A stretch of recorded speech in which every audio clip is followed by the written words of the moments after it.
Good afternoon, Alistair Nitz for Bergman TV, on location in Florida, USA. Today we've got Eugene Cernan, one of America's greatest astronauts. Hippity hoppity, hippity hoppity, hippity hopping over hill and dale.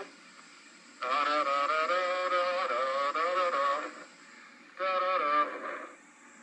Hippity hopping along. Welcome back, Bergman TV. As I said, we've got Eugene Cernan here today. Eugene, thank you for making yourself available on this historical day. Now, Eugene, how old are you? Well, if I was 39 in my mission in Apollo 17, and it's been 40 years after that, guess. Oh, I don't know, Eugene. That's a very difficult question. We might have to leave that to our viewers, who should be able to tell how old you are. Eugene, a good American citizen, where were you born? Well, I was born by Chicago. Wow! Did you say Chicago?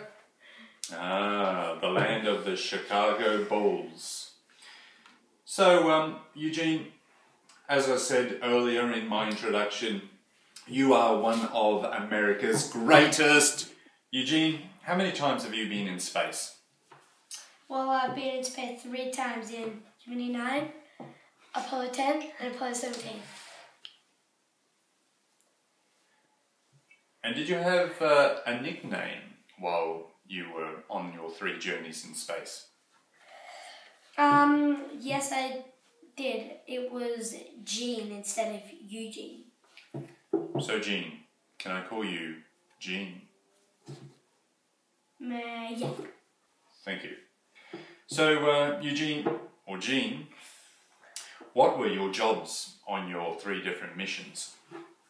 Well, in my first 2 missions, Gemini 9 and Apollo 10, that was pilot. But in my last mission, Apollo 17, when I went to the moon and landed on it for 3 days, I was commander. Commander, that was a lot of responsibility. Oh yeah, it was. But I coped it. You coped well, did you? Yes, I did. So, Eugene, were you backup for any of your missions? Yes, I was. I was backup for Gemini 12, I think, yes. Apollo 7 and Apollo 14. And that's all. Gene, how did you get involved in the astronaut program? Let's start from the start. That's right. First I went to university and I got a degree in electrical engineering. So that was my start. Then I did Naval Reserve officer training at uni again. I was at uni for ages. After that I joined the US Navy and I became a naval aviator, which means I flew jets and planes which would help me fly the rocket in space. Then I was selected in the 3rd group of NASA astronauts in October 1963 for Gemini and Apollo. Interesting, Gene. So what was your first space mission? Well, my first space mission was obviously Gemini 9. How did it come about that you got to go into space in Project Gemini? I was backup pilot for Gemini 9, but one day got sad news that Gemini 9 prime crew, died in a plane crash. So I was the backup with a few other people and I got to go in.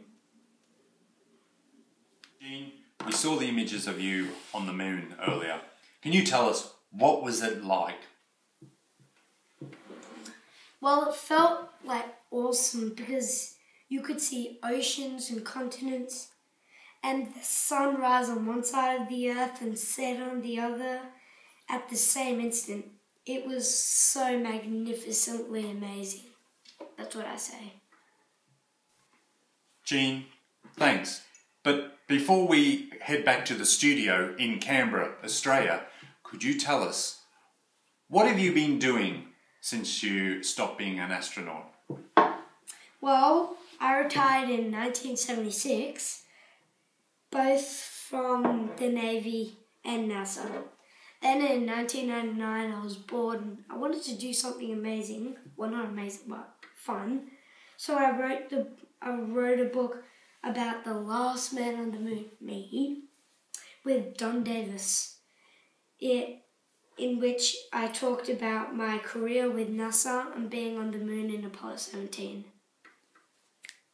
Gene, thanks for making time available to speak to Bergman TV. Gene, now, before I head back to the studio at Bergman, can you just tell our fellow students one final comment? Thank you for having me. This has probably been the best interview I've ever had out of about 3 interviews.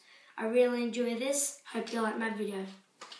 Thanks, Gene. Now, we're about to move off to the historic last flight of the space shuttle. Back to Bergman Studio. Thank you. You look just as pretty in Earthlight as you do in sunlight. Roger, America. Have a good burn.